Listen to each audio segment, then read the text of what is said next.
Hi, I'm Sophie, the approved practitioner at UCEN Manchester, and this session is all about note-taking. In this session, we will cover the different purposes for taking notes and how to use various techniques to make effective notes and notes to serve your purpose. So, why make notes? Typically, I would say that students can take too many notes in an attempt to be enthusiastic, but then they can quickly burn out. Selecting what to write rather than writing everything will give you a greater understanding of the material. The process of actually writing notes will make you more likely to remember the information, and it helps you to draw together the knowledge on one topic all in one place. The main purposes for which you will need to take notes are for assignments or essays, for revision, and in-class notes. The different purposes lend themselves to different note-taking techniques. For in-class notes, I would recommend trying the Cornell method. My tips for this method would be to resist temptation to write down every word that your tutor says and instead focus on key information. For this method, split your page into 3 as shown. In the right-hand column, make your notes in class. Then after class, read through these notes and give them a label in the left-hand column. For example, I may have written 3 bullet points about graphs in class on the right-hand side, and so on the left, I would simply give these the label graphs. Finally, in the bottom section, summarise the information that you have made notes on. And if there are any gaps in your knowledge, then you will know that you need to do some wider reading on these.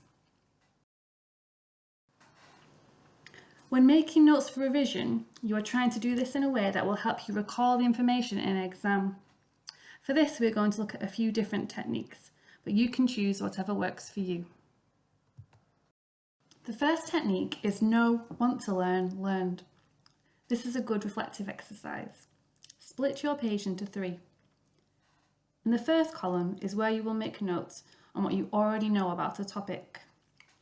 Then, in the middle column, list the areas where you know that you need to do a bit more further reading.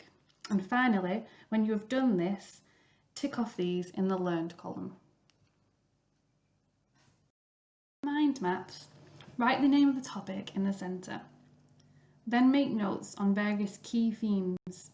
If any points interlink, then you can show this by drawing a connecting line. I would recommend keeping your notes in bullet point form and keeping the mind map neat. I used to use mind maps a lot when I was revising, and I found that when in the exam I could visualise where on the paper I had written notes that related to that question, and therefore these helped me remember the information.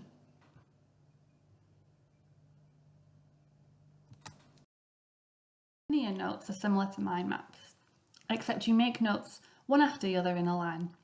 Remember to keep your notes in bullet point form.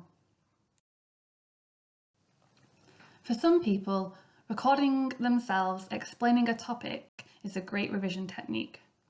Putting your notes in your own words and hearing your own voice will help you remember. Another creative technique is to draw some pictures to illustrate key points, and then these will help you remember them. Notes for assignments and essays are different again. When doing this, you'll be reading various sources and then making notes on points that are particularly relevant to your essay question. It is best to organise your notes in a way that helps you structure your essay. I would recommend typing rather than handwriting your notes, so that you can easily move your notes around and organise them into a draft plan. So let's look at an example. Let's say I was asked to write an essay evaluating the ethical issues in a particular psychology study. Here's what I would do.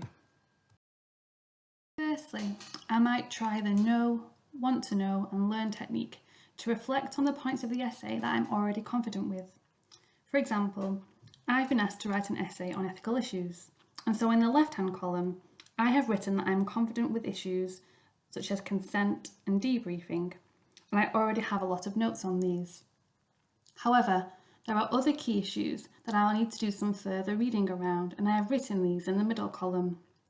This list may get longer the more reading about ethics that I do, and this is okay, as I can select the most interesting points when it comes to writing my essay later. In the final column, I will tick off the ethical issues as I read about them. I also might make linear notes as I do my wider reading for the essay. I will write the heading of the issue that I am looking at, and then subsequently write notes that relate to it underneath. I found it is really helpful to include the full reference of the source that I am making notes from at this point, and then bullet point the notes underneath it. This will save lots of time when it comes to referencing your essay points. Finally, some top tips from me. Number 1, always use bullet points. Number 2, remember to only include information that really serves your purpose. Number 3, is your handwriting legible? If not, consider typing your notes. Number 4, format your notes nicely. Number 5, don't copy text. Write notes in your own words. And number 6, include the references to help you when it comes to writing your essay. I hope that you found this session helpful, and if you require further support, please don't hesitate to contact the library. This session is all about critical reading.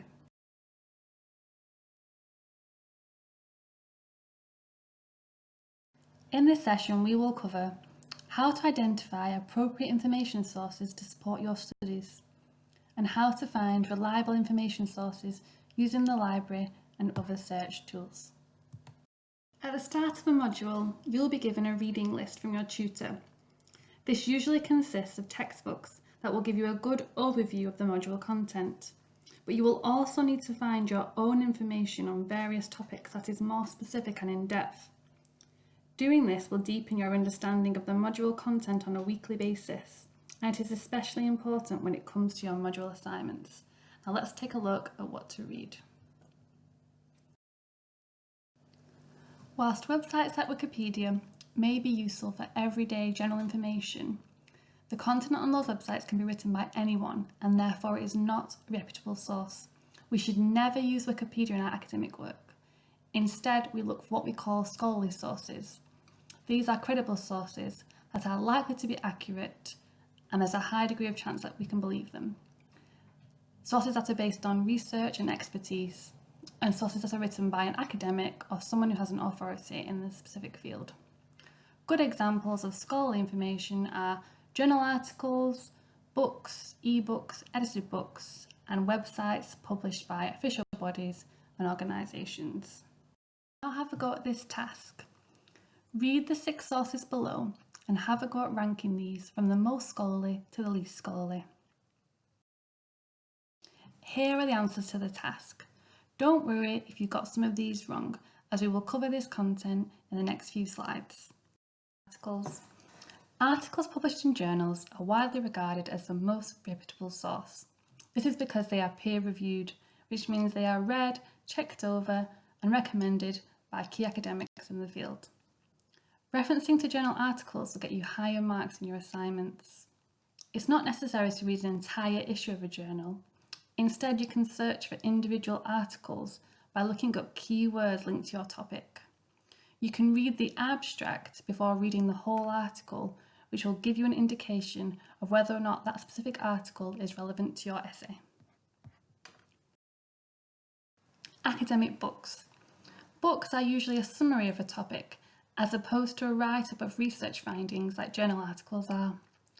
Textbooks will give you a brief overview of a topic, whilst topic-specific books will look at one topic in more detail. Textbooks are often revised and republished. If this is the case, it will say something like 2nd edition or 3rd edition, etc. So look for the most up-to-date edition unless your tutor says otherwise. I would also recommend looking at ebooks, as these can be accessed by more than one person at a time. Websites. If you're thinking about using a website in your academic work, think carefully about the author of the website and the purpose of the website. It's important that you use credible websites only, published by reputable organisations. The standard Google search bar is problematic for academic work. Google Scholar is better, but the best way to find academic sources is to use the library search tool. Where to search for academic sources? Google Scholar. This is useful for a quick search of journal articles, but it's only a limited look at what's available. It may also ask you to pay for content that's actually free using our library resources. The library on campus. Tutors will request hard copies of books relevant to your course to be made available in the library. The online library search catalogue. Definitely the best way to search for resources. Electronic copies of many books that are in the on-campus library are available online. You can use the search tool to find other online content such as journals, and all of the online content is available 24/7. And finally, my top tips for searching. Number 1, research can quickly become out of date. Check with your tutor, but the general rule is only reference to sources that were published within the last 10 years. Number 2, search keywords related to your topic using the library online search tool to find potential resources. Number 3, if you have a book or a chapter of a book that was really relevant to your topic, use the reference list to help you find more relevant resources. And number 4, if you find a useful journal article, again, use its reference list to find more articles on the topic. I hope that you found this session useful, and if you require further support, please don't hesitate to contact the library.